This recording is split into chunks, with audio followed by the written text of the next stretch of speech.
ustedes han escuchado en las últimas semanas, en el día de hoy nosotros estaremos iniciando una serie de mensajes basados en el libro de Habacuc. Habacuc, ¿y qué será eso? Bueno, pues Habacuc es un libro que está en la Biblia, uno de los profetas menores, así que les invito en este momento a que vayan conmigo en sus Biblias al libro de Habacuc. Está después de Nahum, si eso les ayuda. Después de Miqueas, Nahum, Habacuc, antes de Sofonías, de Ageo, Malaquías. En la última parte del Antiguo Testamento, usted se pone a buscar, y usted se pone a buscar ahí este libro del profeta Habacuc. Y este es uno de los libros más cortos que nosotros encontramos en las Escrituras, con apenas 3 capítulos. Sin embargo, a pesar de lo breve que es este libro, es de una profundidad y una honestidad que pocas veces nosotros practicamos en nuestra vida de oración. Y hemos titulado entonces esta serie de 4 mensajes del libro de Habacuc, de la confusión a la confianza, aprendiendo a orar con Habacuc. Si bien es cierto que Habacuc no se propone necesariamente darnos una instrucción de cómo se debe orar, en este libro nosotros encontramos a un profeta que en vez de estar proclamando un mensaje de parte de Dios al pueblo, lo que encontramos es a un profeta, probablemente en su closet de oración, hablándole al Señor. Y en estos 4 mensajes yo quiero que nosotros podamos entrar a ese closet de oración de Habacuc, podamos prestar atención a cómo Habacuc se dirige al Señor y que el Señor nos enseña a nosotros con respecto a la forma, con respecto a la honestidad con la que debemos orar al Señor. Habacuc comienza este libro completamente confundido, con preguntas para las cuales él no había encontrado respuesta, viviendo una realidad que chocaba con lo que él conocía acerca de Dios. Y por lo tanto, entonces, estaba confundido. Y ese camino entre la confusión y la confianza, nosotros vamos a aprender por medio de estas series, no siempre es una línea recta, no es un camino fácil de transitar.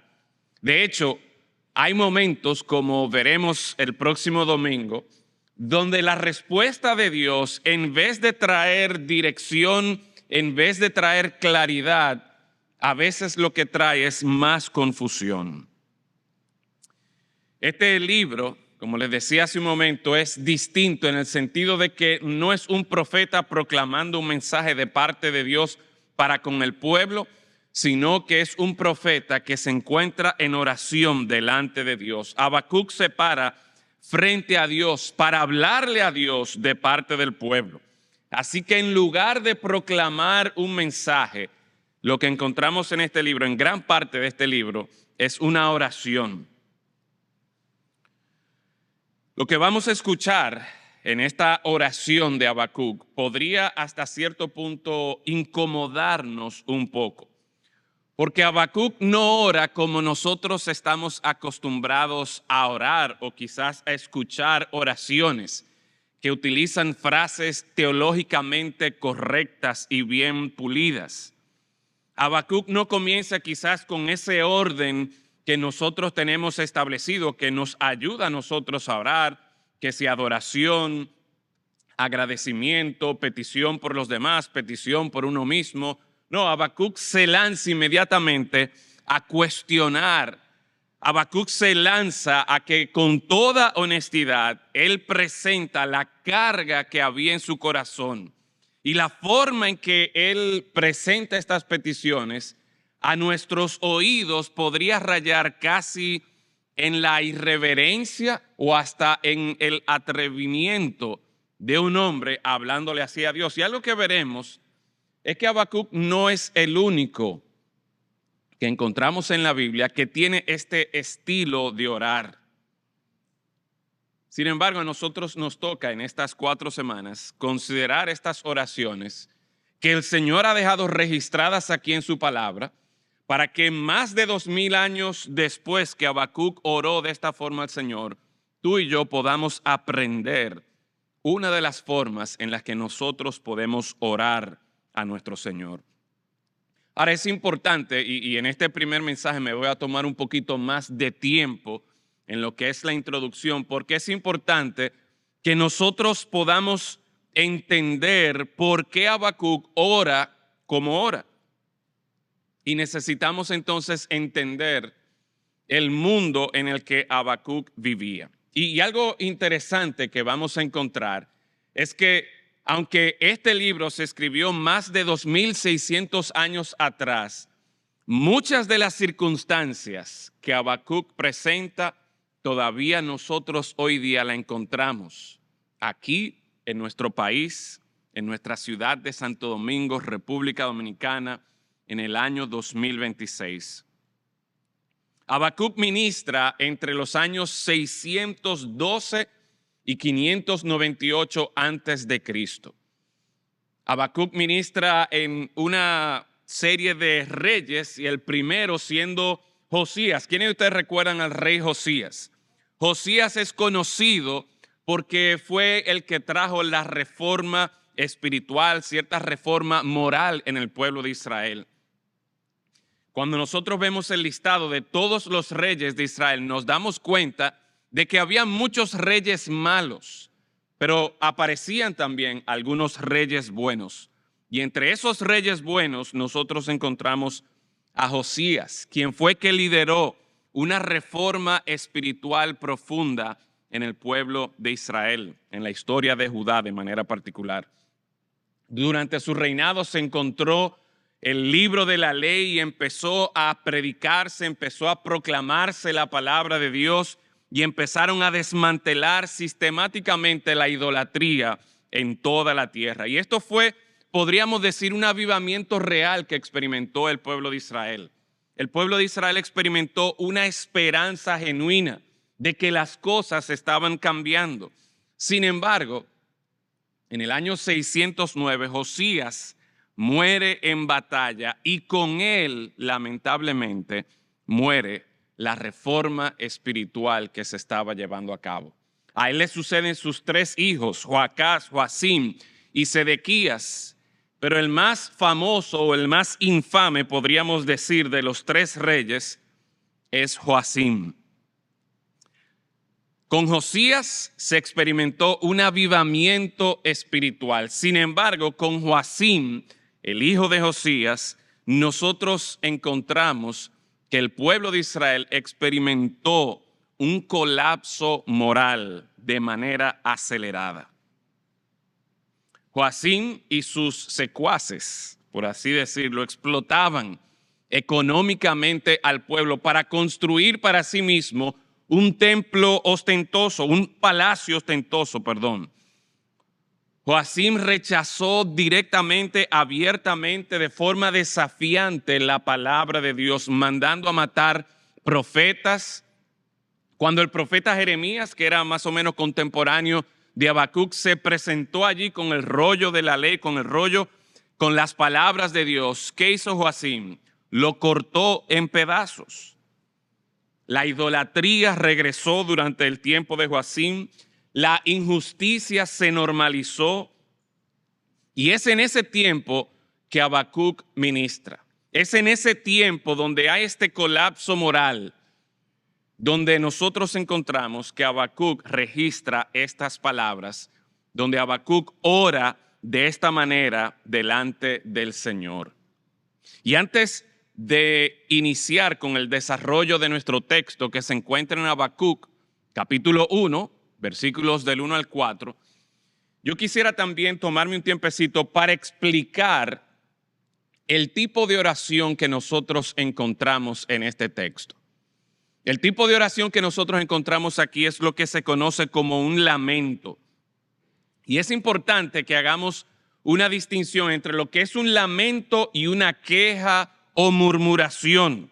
Porque al nosotros leer esta oración y quizás leer otras oraciones de otros profetas y en los salmos, uno podría sentir como que, óyeme, y esta queja, ¿cómo se atreve este hombre a hablarle así a Dios? Pero existe una diferencia fundamental entre quejarse delante de Dios, entre murmurar de Dios y lamentarse. La primera diferencia es que la queja o la murmuración habla acerca de Dios, mientras que el lamento le habla a Dios. Déjeme explicarle la diferencia. Imagínense dos personas que acaban de perder su trabajo de manera injusta. Su jefe se cogió con ellos y los botó del trabajo, los trató malísimo. La primera persona llama a sus amigos, publica en las redes todo lo que su jefe le hizo, el maltrato que recibió, le cuenta a todo el mundo lo mal que lo trataron, lo injusto que fue todo. Habla de que a Dios no le importa lo que estaba pasando, habla sobre Dios y el trato que aparentemente él siente que está recibiendo de parte de Dios, pero nunca le habla a Dios. Habla con sus amigos, habla con todo el que está al lado, publica por las redes el maltrato que ha recibido, pero en ningún momento se dirige a Dios. La segunda persona que también siente el mismo dolor, que ha sido víctima del mismo maltrato, tiene ese mismo sentimiento, esa misma confusión de que no sabe qué está ocurriendo, pero en vez de hablar con los demás, lo que esta persona hace es que lleva su carga directamente a Dios. Quizás se arrodilla o llora, pero en todo esto lo que hace es que lleva su carga, lleva su pesar delante de Dios. Y eso podríamos entonces decir que es un lamento bíblico. Así que la diferencia fundamental con respecto a la queja, la murmuración por un lado, y el lamento bíblico es la dirección. ¿A quién se dirige lo que yo estoy diciendo? ¿Estoy simplemente yo hablando mal de Dios a los demás? ¿O estoy yo hablándole a Dios y presentándole mi dolor, presentándole mi angustia, mi aflicción? Hay algo más que también nosotros podemos ver que distingue lo que es el lamento bíblico. Y eso es algo que encontramos vez tras vez aquí en Habacuc, en los Salmos, en los distintos profetas. De hecho, vamos a ver una porción de Jeremías también donde encontramos este mismo patrón. Y es que el lamento bíblico presupone que Dios está escuchando.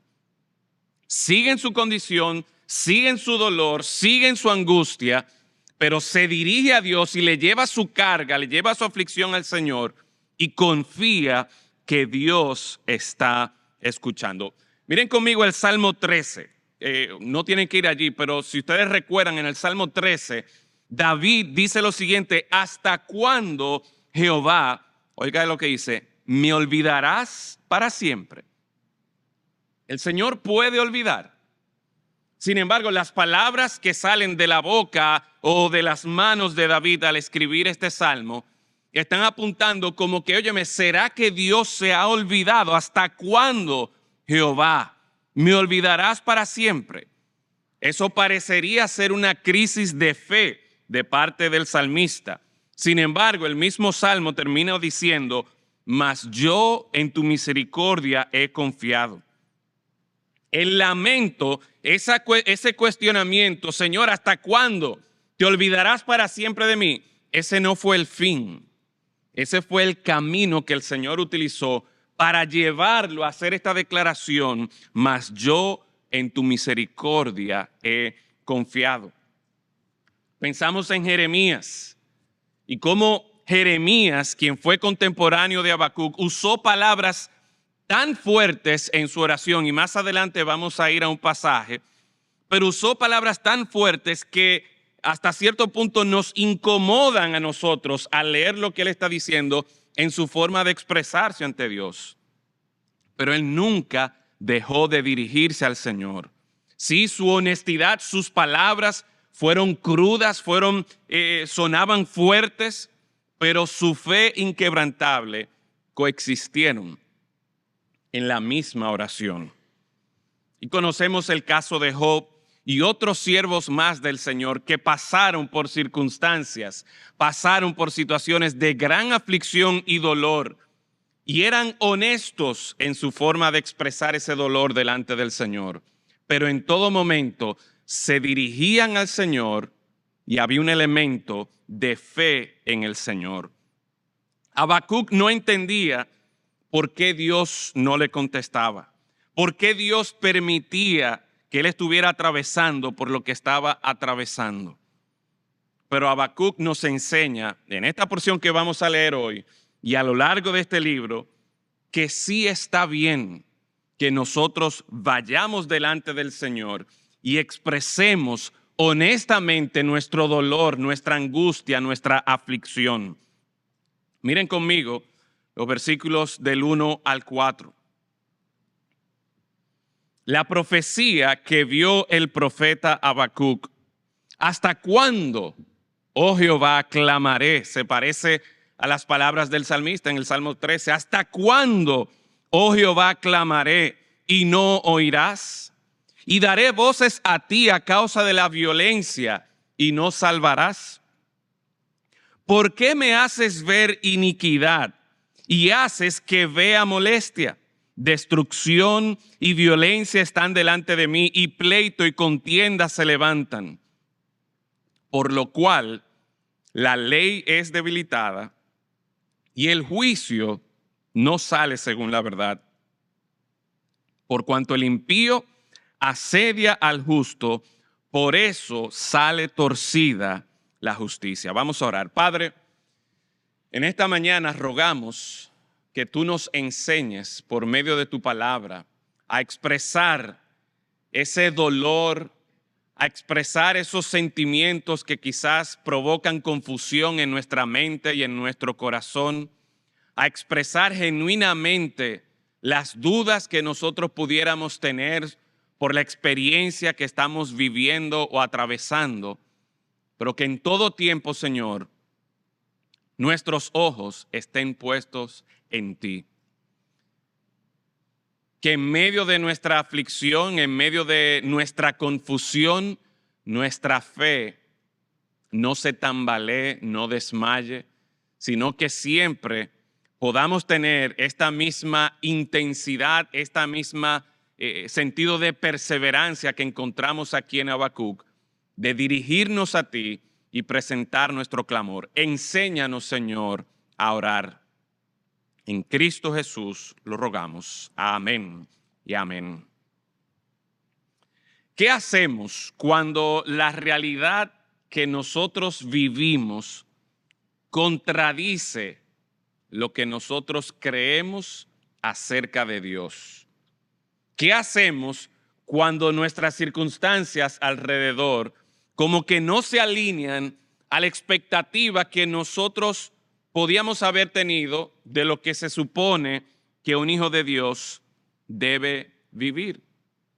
En estos 4 versículos nosotros vemos este clamor del profeta Habacuc. ¿Hasta cuándo, Señor? Y por medio de esta oración podemos aprender cómo, así como hacía Habacuc, así como veremos también Jeremías y otros salmistas, clamaban lamentándose delante del Señor, de la misma manera nosotros podemos dirigirnos al Señor en momentos de confusión, en momentos de angustia, para que así, por medio de nuestra fe en el Señor, podamos alcanzar también esa confianza y esa alegría que viene del Señor. En este texto, nosotros vemos por lo menos 3 puntos que nos ayudan a comprender este lamento del profeta Habacuc. Vemos la carga de Habacuc, vemos en el versículo 2 y 3 la confusión de Habacuc y por último vamos a ver también la crisis que experimentó Habacuc. En primer lugar, miren conmigo una vez más el versículo 1, dice, la profecía que vio el profeta Habacuc. Esa palabra profecía es una palabra que del original, que es masá, se puede traducir también como carga. De hecho, en otras versiones la Biblia textual, la forma en que aparece traducido aquí es la carga que vio el profeta Habacuc. Si alguno de ustedes tiene una Biblia en inglés, la versión King James, encontrará también esa misma palabra traducida allí, la carga que vio el profeta Habacuc. Y esto nos ayuda a nosotros a entender y a considerar que mientras Habacuc recibe este mensaje de Dios, él lo recibe, pero llega como un peso sobre sus hombros, llega como una carga, una preocupación en la vida de Habacuc. Y eso nos dice algo importante desde el primer versículo de nuestro texto, y es que Habacuc no es simplemente una persona que está observando de lejos algo que está pasando y que no está bien, sino que él lo está viviendo en carne propia. Lo que él está viviendo le afecta profundamente. Es algo como que él lleva encima, es como un peso que él lleva encima de sus hombros. Y yo quiero que nosotros en este momento podamos hacer una pausa y seamos honestos también. Hay un sentir en nuestra mente, en nuestro corazón, en nuestro ser, pero que a veces, rara vez nosotros lo nombramos en la medida que oramos al Señor o quizás que traemos peticiones delante del Señor. A veces para nosotros el pensar en cuestionar a Dios o algo que huela a queja o como que no estamos conformes o como que no entendemos lo que Dios está haciendo, eso inmediatamente nos prende a nosotros una alarma que dice, no, mira, si tú estás pensando así, estás pensando mal. Un buen cristiano no debería sentirse así. Un buen cristiano debería tener más fe, de forma tal que cualquier sea la circunstancia, cualquier sea el problema, cualquier sea la aflicción por la que está atravesando, no debería provocar esa tristeza o ese pesar en su alma. Sin embargo, nosotros encontramos aquí que si hay algo que el profeta Habacuc está haciendo de entrada, es que la profecía que él va a compartir es como una carga que él lleva sobre sus hombros. Es como una carga que lo está aplastando aquí. Y Habacuc, en vez de suprimir eso o desestimarlo, lo que él hace aquí, y veremos en el resto del libro, es que él lo registra. Es que él se expresa delante del Señor. Él se dirige a Dios como todo buen lamento, siguiendo lo que es un lamento bíblico. Algo que nosotros podemos apreciar también de este texto es que lo que él va a mencionar a continuación era una realidad que él estaba viviendo hace 2600 años, pero es una realidad que también nos afecta a nosotros hoy día. Y eso significa que este sentimiento que nosotros pudiéramos tener y tratar de esconder como que si esto está mal, que yo tengo poca fe, la idea es que ese pesar, esa carga, es lo que va a llevarnos, lo que debe impulsarnos a nosotros a presentarnos delante de Dios. Así que te pregunto en esta mañana, ¿te has sentido tú alguna vez como que lo que tú estás viendo, lo que tú estás experimentando en tu vida cristiana o lo que tú estás viendo a tu alrededor en el lugar donde tú vives, en la ciudad donde tú vives, como que, óyeme, esto no está bien? Las cosas no deberían ser así. Y cuando nosotros nos encontramos en situaciones así, donde no entendemos lo que está pasando, Habacuc nos está enseñando aquí que en vez de yo desestimarlo o yo decir como hace el avestruz, meto la cabeza debajo como que el peligro no existe, la situación no existe. No, el Señor lo que me está llevando a mí es a expresarme delante de Él, a llevar esa carga delante del Señor. Este primer versículo, repito, nos da permiso a nosotros para expresar al Señor, para llevar esa carga delante de Dios de cómo yo me siento delante de Él. ¿Cuál es esa carga que está en tu mente, que está en tu corazón en el día de hoy? que quizás en esta mañana la palabra de Dios te motiva a ti a llevarla a Él.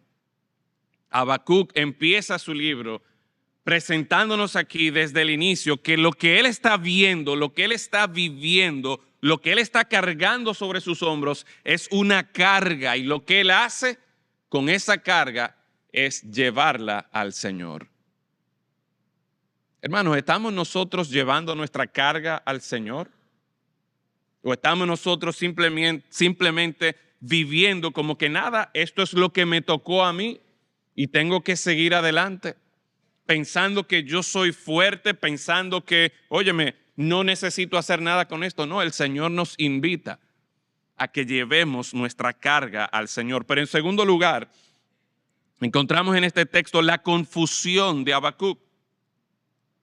Y aquí hay dos preguntas que Habacuc se hace en los versículos 2 y 3. Mire conmigo, ¿cuál es la primera pregunta? ¿Hasta cuándo, oh Jehová, clamaré y no oirás? ¿Daré voces a ti a causa de la violencia y no salvarás? La primera pregunta es, ¿hasta cuándo? La segunda pregunta es, ¿por qué? ¿Por qué me haces ver iniquidad y haces que vea molestia, destrucción, violencia? Están delante de mí. Pleito y contienda se levantan. Por un lado, Habacuc pregunta, ¿hasta cuándo, Señor? Y esa es una pregunta de tiempo. Y por otro lado, Habacuc pregunta, ¿por qué? Y eso es una pregunta de razón, de que yo quiero entender por qué está pasando esto. ¿Hasta cuándo entonces? Es una pregunta, repito, de tiempo. Y es una pregunta de alguien que, como vemos en este texto, la sensación que tenemos es que Habacuc está clamando al Señor continuamente, que ha estado esperando durante tanto tiempo que quizás ya no sabe si realmente vale la pena seguir esperando. Fíjense que el verbo está aquí en tiempo futuro. ¿Hasta cuándo, Jehová, clamaré y no oirás? Y la idea con esto es que él está considerando, voy a seguir orando. Por consiguiente, él viene orando desde un tiempo. Y él está diciendo, yo voy a seguir clamando al Señor, pero para que el Señor no me oiga. Yo voy a seguir dando voces a Dios, pero para que en medio del peligro, para que en medio de la aflicción en la que yo me encuentro, el Señor no venga a salvarme. Esta no es la primera vez que Habacuc está orando. Lleva tiempo clamando, lleva tiempo dando voces. Y sin embargo, la respuesta es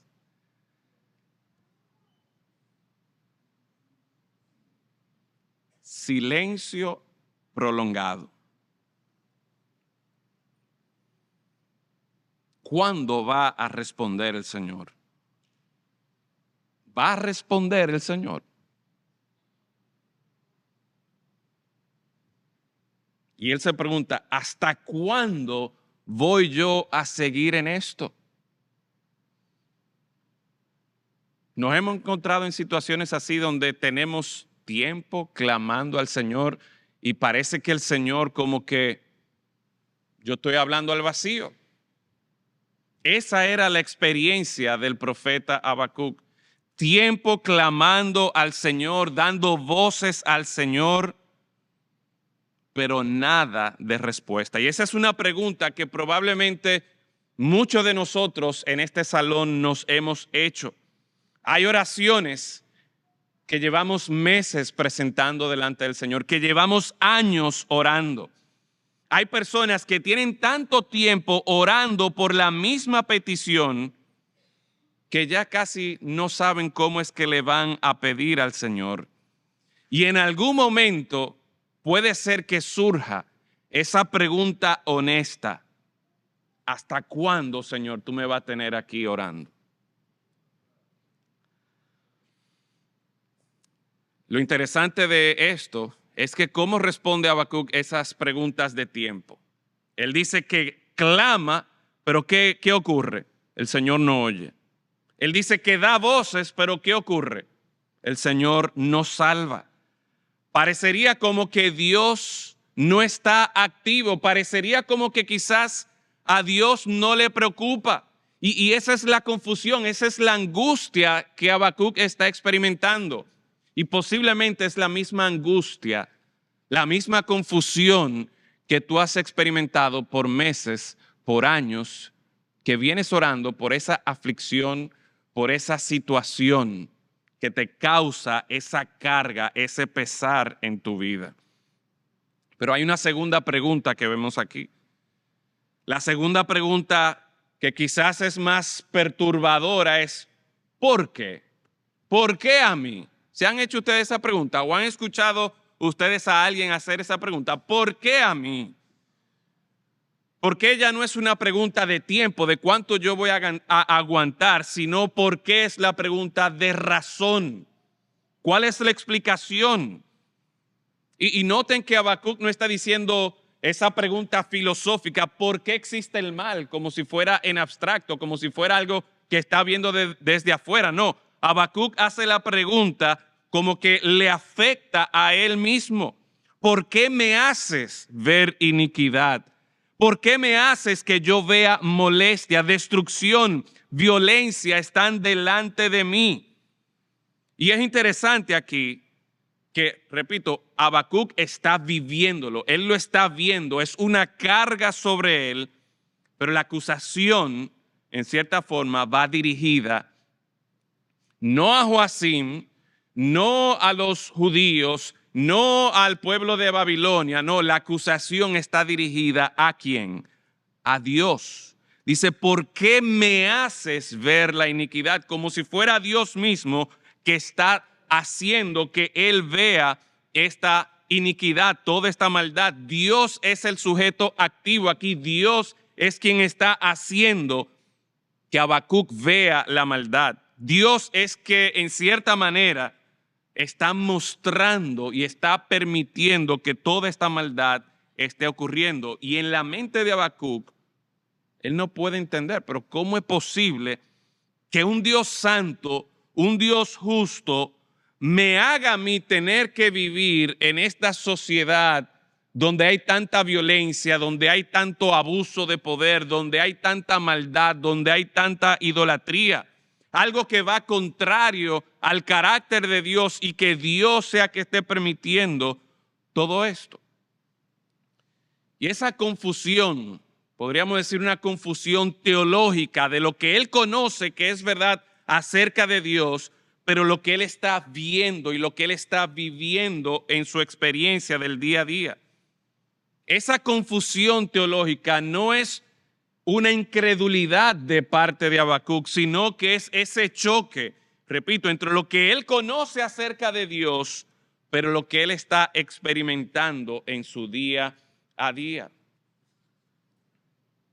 Y en este versículo 3 nosotros podemos encontrar que Habacuc no solamente está haciendo preguntas teóricas de por qué, sino que él le presenta evidencia al Señor. Él menciona aquí 6 palabras que son la prueba de que, mira, lo que yo estoy viviendo realmente no está bien.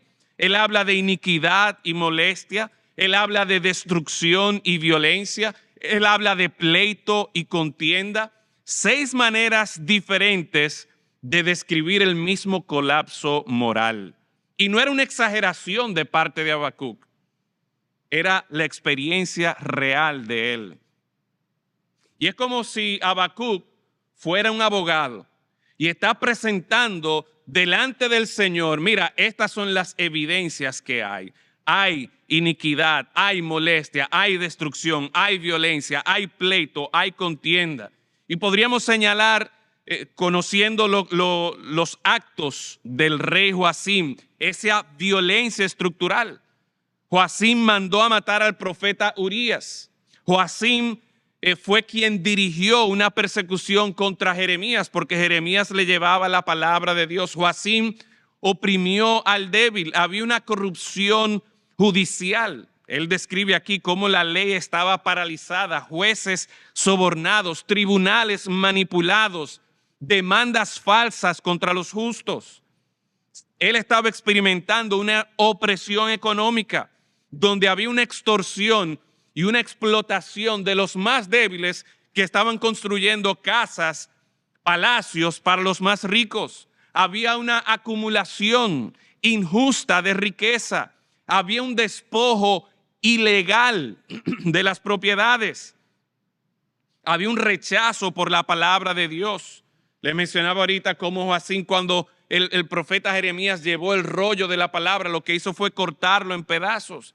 Los profetas de Dios que comunicaban la palabra de Dios estaban bajo persecución. La idolatría había regresado. Había un libertinaje extremo allí. Había una indiferencia al pacto de Dios. Y Habacuc está diciendo, Señor, yo no me estoy inventando todo esto que yo estoy viendo, que tú me haces ver a mí. Todo esto está delante de mis ojos. Señor, pero ¿será que tú no estás viendo? Y mientras yo iba haciendo la lista de la violencia, de la corrupción judicial, de la opresión económica que ellos estaban viviendo allí,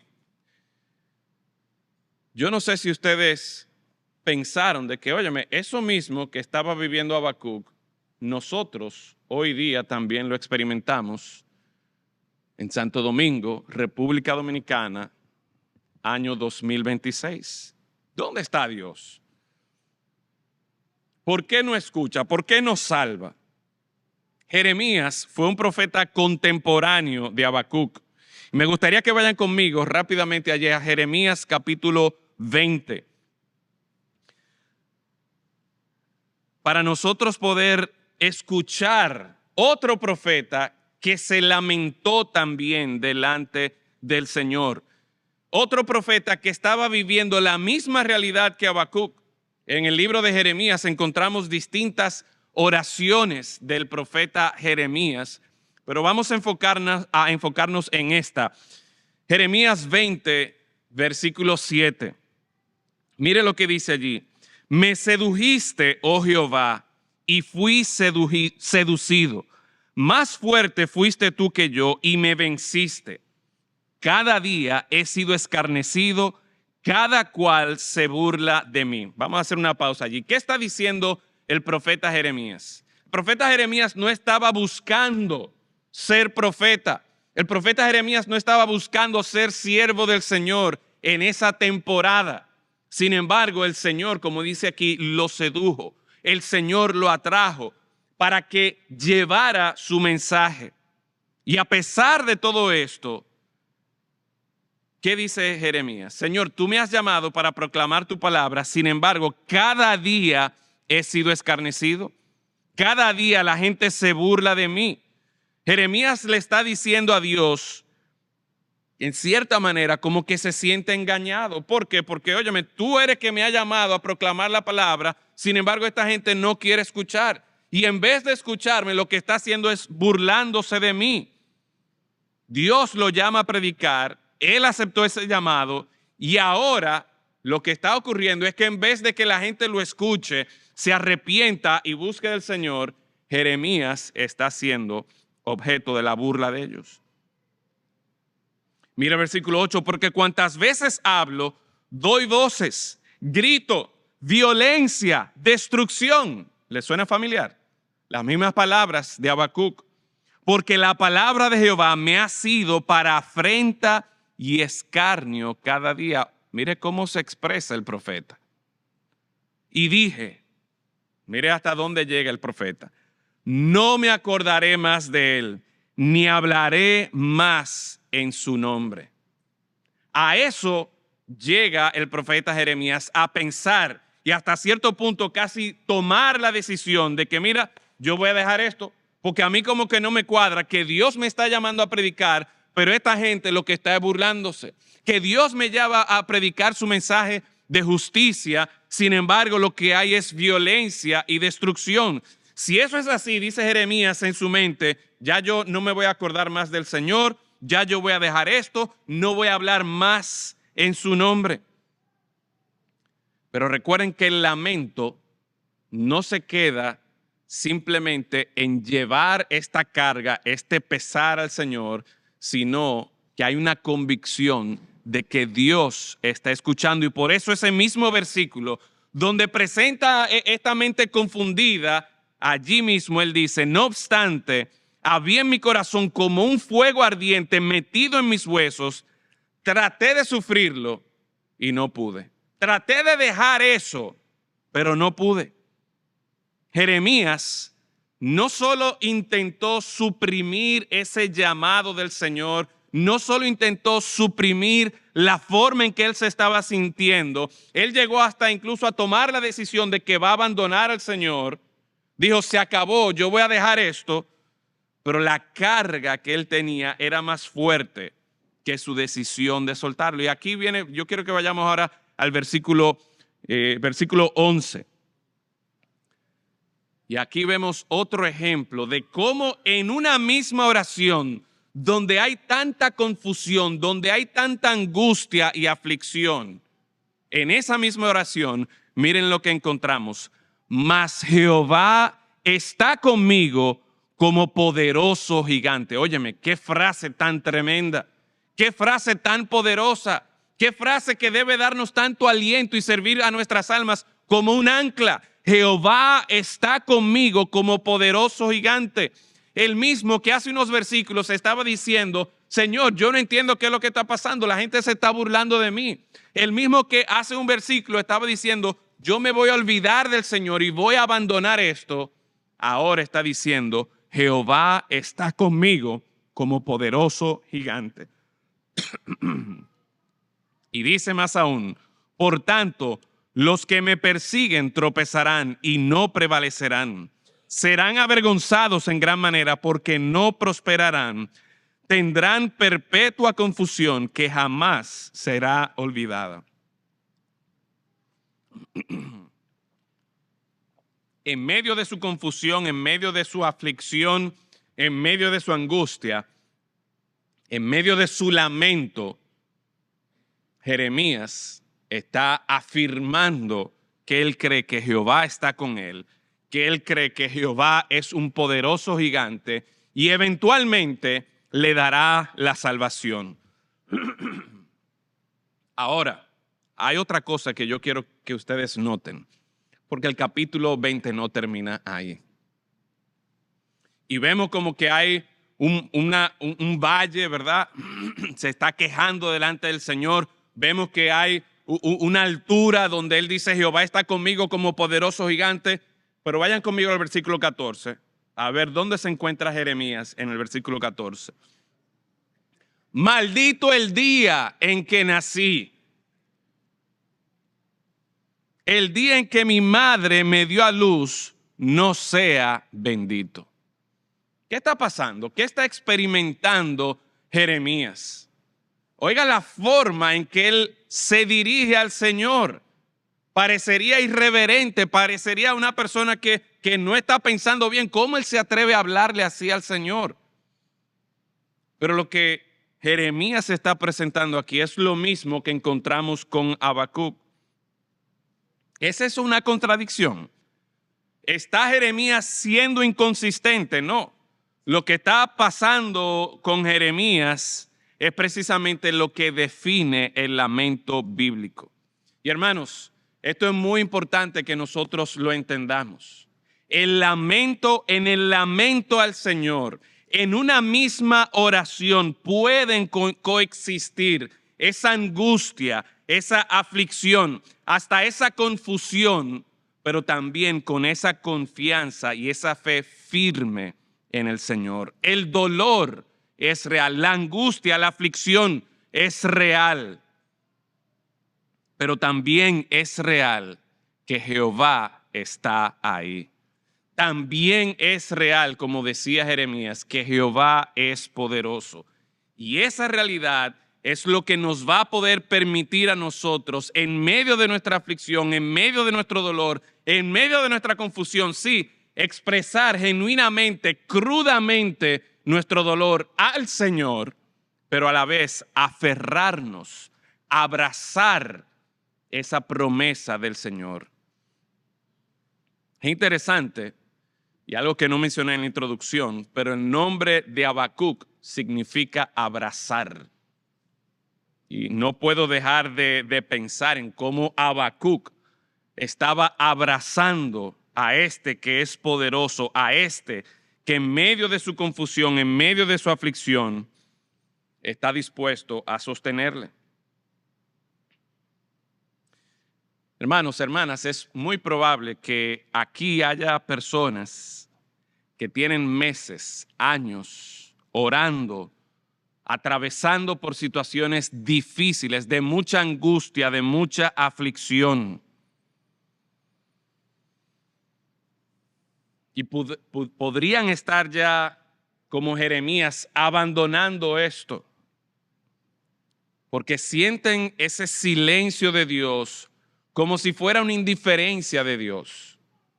Pero hermanos, la palabra de Dios nos anima, nos exhorta a nosotros a clamar al Señor, a dirigir esa angustia al Señor, a presentar nuestro dolor, ese clamor que vaya directamente al Señor.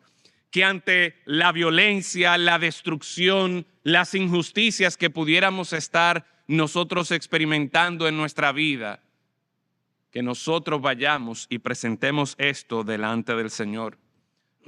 En Génesis capítulo 4, nosotros encontramos el primer acto de violencia, el primer acto de injusticia. ¿Quién recuerda lo que pasó en Génesis capítulo 4? Tenemos a Caín o Abel que mató a Caín, o quién fue que Caín que mató a Abel, ¿verdad? ¿Y qué dice Génesis 4:10? Que la sangre de Abel clamaba delante de la presencia del Señor. Abel no podía hablar. Abel ya estaba muerto. Sin embargo, su sangre clamaba. ¿Y saben qué? Dios estaba atento. Y eso significa que Dios escucha nuestro clamor, Dios ve nuestra aflicción, Dios está atento. Él escucha el dolor, Él está atento a nuestra aflicción. Dios realmente no necesita que ninguno de nosotros le informe por lo que estamos atravesando, pero es importante, hermanos, que ustedes sepan lo siguiente, que aunque quizás escuchamos lo mismo que Habacuc, silencio, no oye, no salva. Eso es lo que nosotros estamos pensando. Dios no está distraído. A Él no se le escapa nada de lo que estamos atravesando en nuestra vida. Su silencio no es que Él está sordo, no, su silencio apunta a su soberanía, a que Él va a actuar en su tiempo, en su momento y con todo su poder.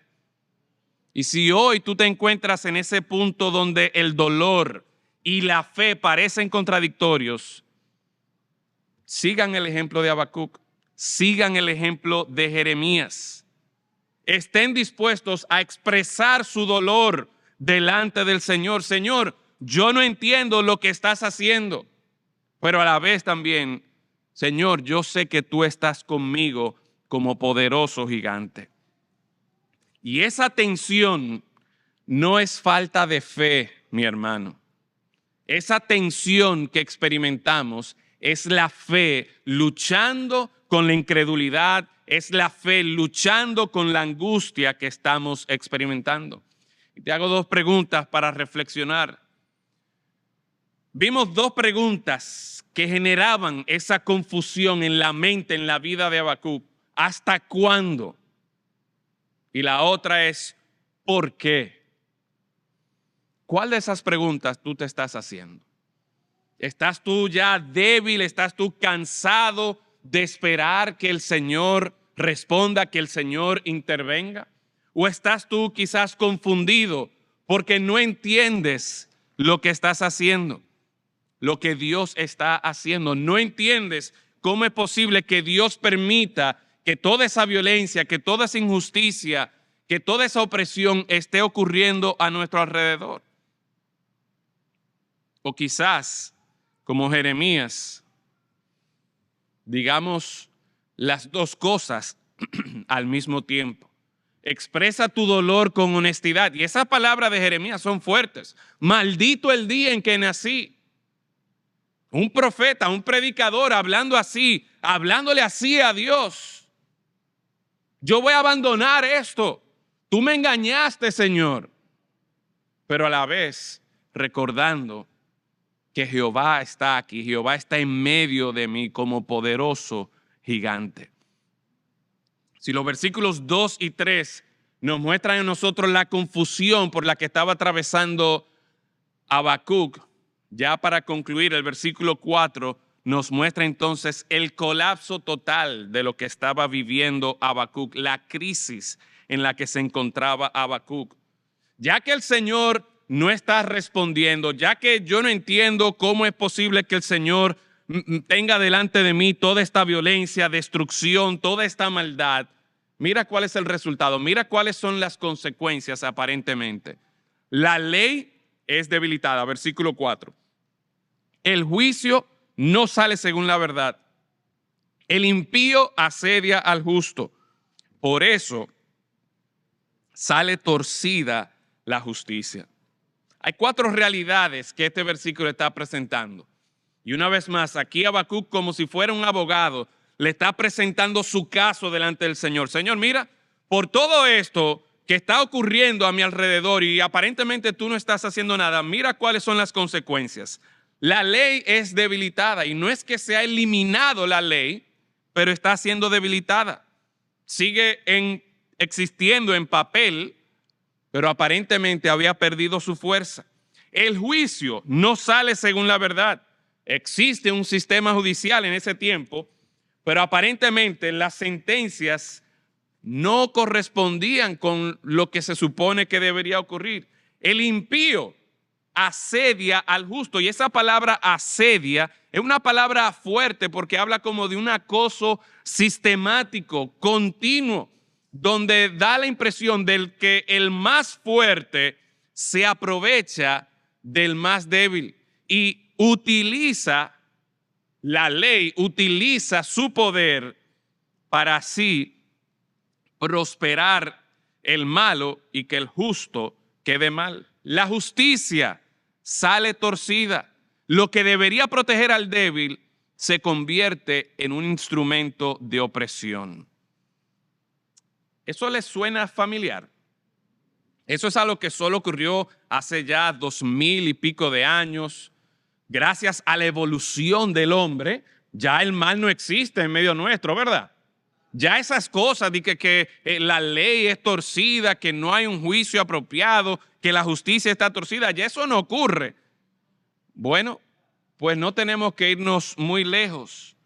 Yo le pregunté, mientras preparaba el mensaje, le pregunté a Grok, hazme un reporte de las últimas noticias de República Dominicana sobre actos de corrupción y de injusticia. Ahí me tiró todo un listado. ¿Cuál ustedes creen que fue el primero? SENASA, donde el sistema que debería proteger al ciudadano fue convertido en un instrumento de enriquecimiento personal. 15,000 millones de pesos, como dice el pastor Pedro.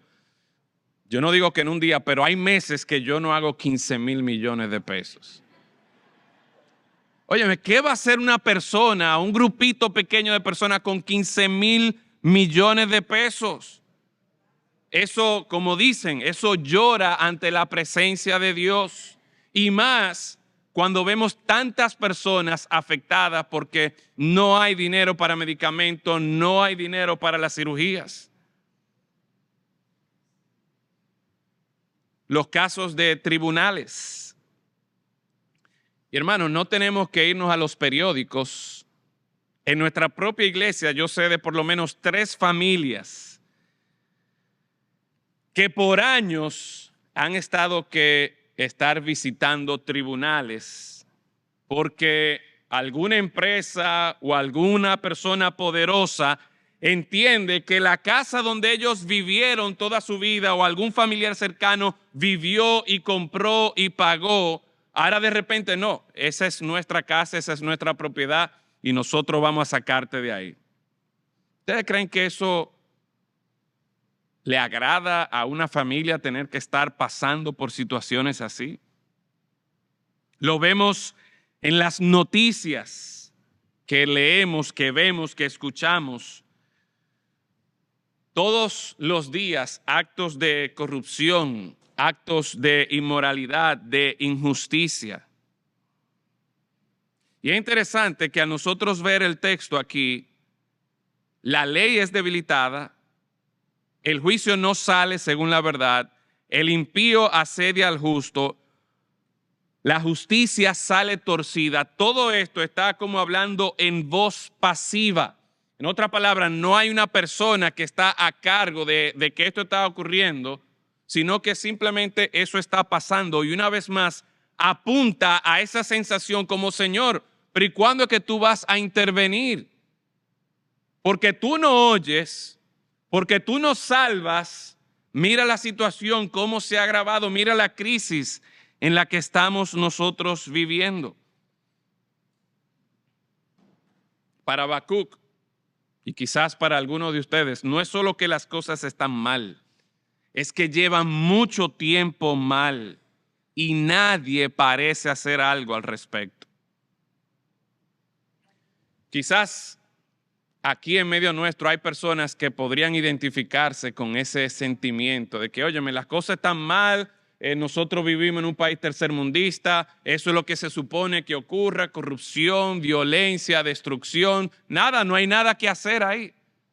Pero esa no debe ser nuestra actitud. El Señor nos llama y por medio del ejemplo de Habacuc, nosotros vemos este llamado a insistir delante del Señor, a no dejar simplemente, bueno, las cosas van a arreglarse o las cosas simplemente son así. No, el Señor nos llama a que nosotros perseveremos en la oración, a que no tratemos de soportar esto por nuestra cuenta, sino que como está haciendo Habacuc aquí, él está presentando su lamento delante del Señor. Si consideramos a Asaf en el Salmo 73, mientras Asaf se puso simplemente a ver la iniquidad, la injusticia del impío, mientras se quedó mirando la prosperidad del impío sin llevarlo a Dios, lo que eso produjo fue un espiral descendiente que lo llevó a la envidia, lo llevó a la amargura, lo llevó a la confusión. Mientras él se quedó simplemente viendo al impío y viendo el mal y hasta pensando, óyeme, pero ¿será que yo debo ir por ese camino? Él llegó a decir, por poco mis pies se resbalan. Pero ¿cuándo cambió la situación para Asaf en el Salmo 73? El versículo 17 nos dice que entrando en el santuario de Dios, fue allí que él llevó su carga ante el Señor, la derramó delante de la presencia de Dios y estando allí entonces, él pudo empezar a apreciar las cosas que estaban ocurriendo desde la perspectiva de Dios. El enfoque de este texto que hemos visto en esta mañana y de hecho a lo largo de todo el libro de Habacuc se concentra en que la aflicción, la angustia de Habacuc venía por causa de la violencia, de la injusticia, del abuso de poder de Joacim y sus secuaces. Sin embargo, yo no quisiera que salgamos de aquí simplemente pensando, óyeme, quizás yo nunca he tenido que ir a un tribunal, quizás yo nunca he vivido una situación de abuso en contra de mi parte. Sin embargo, la realidad es que todos nosotros atravesamos experiencias de angustia y confusión. Quizás no por temas legales o temas de violencia o temas de injusticias, pero todos nosotros atravesamos por situaciones que pudieran llevarnos a angustiar, a afligirnos, a confundirnos y hacer la pregunta, ¿hasta cuándo, Señor? ¿Por qué tú estás permitiendo que esto me pase a mí? Pudiera ser que tú estés viviendo una enfermedad o quizás alguna persona cercana a ti y tú tienes meses llevando esa situación delante del Señor. Sin embargo, el diagnóstico no parece cambiar. Quizás es un matrimonio que se está desmoronando a pesar de que tú como hombre o como mujer has hecho todo lo posible para que las cosas funcionen. Quizás es un hijo que ha tomado un camino que rompe tu corazón y por quien tú has orado y llorado delante del Señor por años y no estás viendo cambios en su vida. Quizás es una situación económica que no mejora. Y todas esas distintas situaciones son cargas sobre nuestros hombros. Puede ser que la forma de tu crisis sea distinta a la de Habacuc, pero la realidad es que el Señor usa esas situaciones para llevarnos a Él. En el día de hoy nosotros hemos empezado esta serie de Habacuc, de la confusión a la confianza. Y hemos podido conocer la carga que tenía Habacuc, la confusión que él vivió, la crisis por la que él estaba atravesando. Y al nosotros entrar al closet de oración de Habacuc, encontramos no a un hombre superhéroe espiritualmente hablando que tenía todas las respuestas. En este texto nosotros ni siquiera hemos encontrado 3 pasos para que tu oración llegue directo y en vivo ante el Señor. No, eso no es lo que vemos aquí. De hecho, hasta ahora en esta historia nosotros no vemos solución, no vemos respuesta. En el versículo 4, que fue nuestro último versículo, el cielo sigue en silencio y sin embargo Habacuc se mantiene orando. La enseñanza para nosotros, mis hermanos, es que ante estas situaciones, ante las crisis por las que nosotros podamos estar atravesando, el Señor espera que llevemos ese lamento ante Él. Que debemos seguir llevando al Señor nuestra angustia, nuestra confusión de manera honesta. Y sea cual sea la situación por la que tú estés atravesando, que en tu mente no está funcionando como debería ser, el Señor quiere utilizarlo para que tú te acerques más a Él. Nuestro texto nos muestra a nosotros que, mira, Dios sí puede escuchar nuestros lamentos. Dios sí acepta estas oraciones que parecerían medio atrevidas, que parecerían o que suenan como si fuera una queja, pero el hecho de que lo estamos llevando a Él y confiando en Él, en su poder, marca la diferencia. Habacuc clama al Señor y hace la pregunta: ¿hasta cuándo, Señor? La sangre de Abel desde el principio clamaba ante el Señor. Pero hubo un hombre que clamó delante del Padre, que cargó el peso más grande que cualquier persona en la humanidad pudo haber cargado. No el peso de ver la injusticia de los demás, sino el peso de cargar con toda la injusticia, toda la violencia, todo el pecado del mundo sobre sus propios hombros. Y dijo, citando el Salmo 22, Dios mío, ¿por qué me has abandonado? ¿Quién dijo esas palabras? El Señor Jesucristo, Dios mismo, colgado en una cruz, clamó al Padre, hizo el lamento más profundo de toda la historia para que tú y yo, uno, tengamos la confianza de venir ante Él, pero sepamos que, óyeme, Dios no es indiferente a nuestro clamor. El abandono de Cristo en la cruz fue lo que se requirió para que tú y yo hoy día podamos ser aceptados delante de Dios. Eso significa que el Dios a quien tú y yo le llevamos nuestra crisis, le llevamos nuestra confusión, no es un Dios distante y que observa el sufrimiento de lejos. No, Él mismo sufrió, Él mismo habitó desde adentro y clamó. El Señor Jesucristo clamó desde la oscuridad. Pero gloria a Dios que ese no fue el fin de Cristo. al tercer día fue resucitado. Y por medio de su resurrección, tú y yo tenemos esperanza de que cualquier mal, cualquier maldad, cualquier violencia, cualquier situación que nosotros estemos experimentando, por medio de Cristo Jesús, nosotros tenemos victoria. Cantábamos, es Jesús roca fiel, sobre la tempestad, Él es el Rey. Y sea cual sea la aflicción, la crisis, la angustia por la que tú estés atravesando, que tú y yo podamos también poner nuestros ojos en Cristo Jesús, de forma tal que podamos ser librados no de una crisis o una angustia temporal, sino que tú y yo podamos experimentar la salvación y la vida eterna.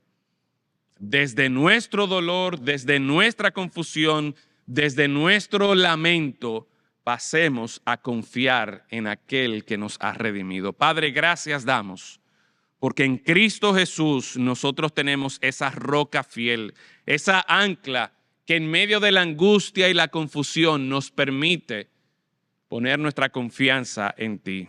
Y ruego, Señor, para que nosotros como iglesia no desmayemos en clamar a ti. Y Padre, que si en esta mañana hay alguna persona que está cargando con la culpa de su pecado, con las consecuencias de su pecado, que en esta mañana clame a Cristo también para salvación. En Cristo Jesús lo rogamos. Amén y amén. El Señor les bendiga.